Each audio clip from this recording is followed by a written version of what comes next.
susunod na programa ay rated PG. Ito ay nangangailangan ng patnubay at gabay ng magulang para sa mga batang manonood. Kung saan matagal nang tinanggap ni Meredith na wala na talaga ang anak niyang si Lily, bigla namang magpaparamdam si Ramir para buhayin ang tungkol sa anak nilang dalawa. Ipinapangako noon ni Ramir na sasabihin niya kay Lilette kung sino ang tunay nitong ina bago magkalimutan sila mag-ama matapos na itakwil ni Lilette si Ramir bilang tatay nito.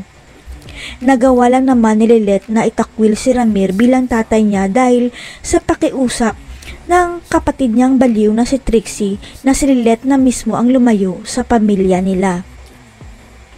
Walang kamalay-malay si Patricia at Trixie na pinapahanap na ni Ramir ang naka one night stand niya noon sa kaibigan niyang si Ivan dahil siya ang tunay na ina ni Lilette. Hindi naman nabigo si Attorney Ivan na mahanap si Attorney Meredith Simmons, kaya dali-daling pumunta si Ramir sa law firm ni Meredith para isiwalat ang tungkol sa anak nilang dalawa. Sa kasamaang palad, hindi naabutan ni Ramir si Meredith dahil pumunta na pala ito sa Boston, hanggang sa itakwil ni Ramir si Lilette dahil hindi nito pinagtanggol si Trixie sa korte. Pero sa pagbabalik ni Meredith, magsusumbong sa kanya si Bonnie na hinahanap siya ni Ramir at dito na rin malalaman ni Meredith na si Ramir pala ang tunay na ama ni Lilette. Biglang tumigil ang mundo ni Meredith dahil malakas ang kutob niya na baka buhay pa ang anak niyang si Lily at siya pala ay si Lilette, kaya kinakailangan kumprontahin ni Meredith si Ramir.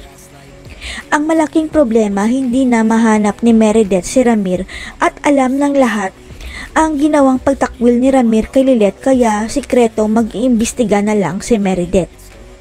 Sikretong ipapa-DNA test ni Meredith si Lilette para malaman kung tunay silang mag-ina at hindi dapat malaman ni Ira ang tungkol sa isa pa niyang anak na si Lily.